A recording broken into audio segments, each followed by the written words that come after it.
Hi, thanks for taking another nature walk talk with me.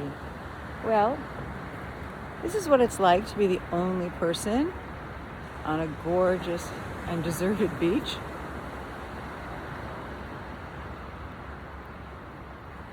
In the rain. Well, it's not quite deserted. There's lots of beautiful cormorants and ducks and nesting piper clovers and seagulls. And there's not one human being around. So I can just get into the rhythm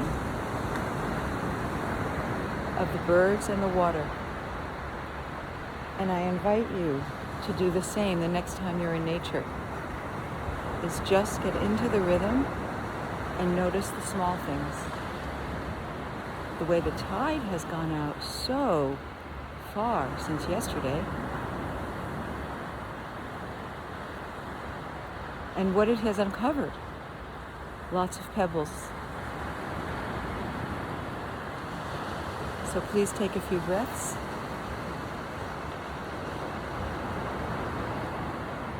And thanks for joining me on this nature walk talk. Bye-bye.